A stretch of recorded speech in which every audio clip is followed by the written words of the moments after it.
लोग अपनी व्यस्त दैनिक दिनचर्या जैसे खाने और सोने को दोहराते हैं।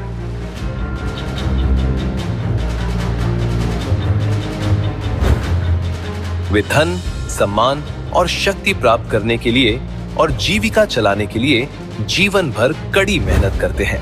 हालांकि अंत में वे सभी मर जाते हैं। शरीर की मृत्यु से अधिक भयानक वह उसके बाद का न्याय है।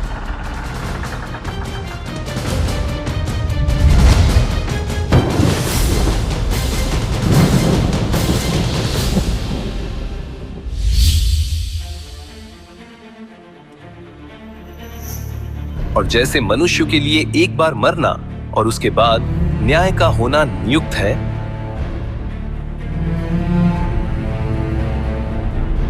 जिस प्रकार आपराधिक गतिविधियां सीसीटीवी कैमरों में रिकॉर्ड हो जाती हैं, उसी प्रकार इस धरती पर हम जो कुछ भी करते हैं वह स्वर्ग की पुस्तकों में दर्ज हो जाता है। और जैसा उन पुस्तकों में लिखा हुआ था, वैसे ही उनके कामों के अनुसार मरे हुओं का न्याय किया गया। अपराधी दोषी है या नहीं और उसे इस पृथ्वी पर क्या सजा दी जाती है, व्यवस्था की पुस्तकों के अनुसार निर्धारित किया जाता है। उसी तरह मृत्यु के बाद वह व्यक्ति स्वर्ग में जाता है या नहीं, यह बाइबल के अनुसार निर्धारित किया जाता है। उनमें से हर एक के कामों के अनुसार उनका न्याय किया गया। मृत्यु और अधोलोक आग की झील में डाले गए। यह आग की झील दूसरी मृत्यु है। बाइबल कहती है कि कुछ विशेष लोग हैं जिन्हें दोषी नहीं ठहराया जाएगा। धन्य और पवित्र वह है जो इस पहले पुनरुत्थान का भागी है। ऐसों पर दूसरी मृत्यु का कुछ भी अधिकार नहीं।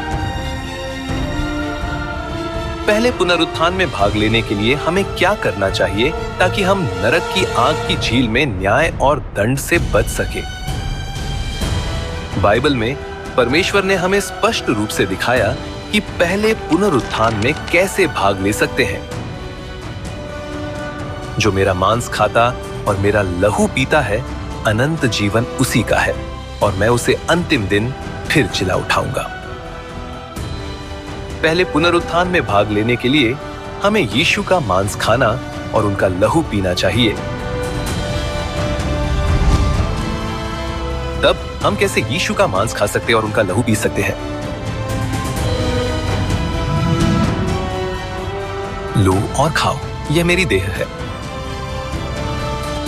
तुम सब इसमें से पियो, क्योंकि यह वाचा का मेरा वह लहू है जो बहुतों के लिए पापों की क्षमा के निमित्त बहाया जाता है।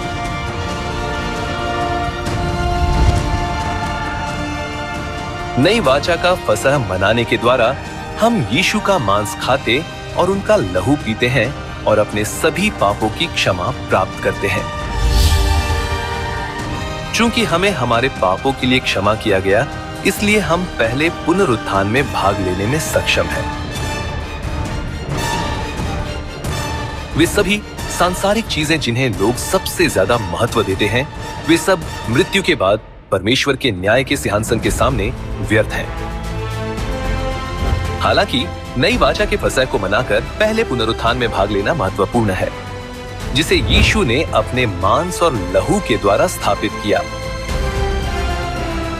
ऐसा इसलिए है क्योंकि केवल वे जो पहले पुनरुत्थान में भाग लेते हैं नरक की सजा से बच सकते हैं। आइए हम सभी नई वाचा का फसह मनाएं ताकि हम अनंत जीवन को प्राप्त कर सकें और स्वर्ग के राज्य में सदा तक महिमा में रहें।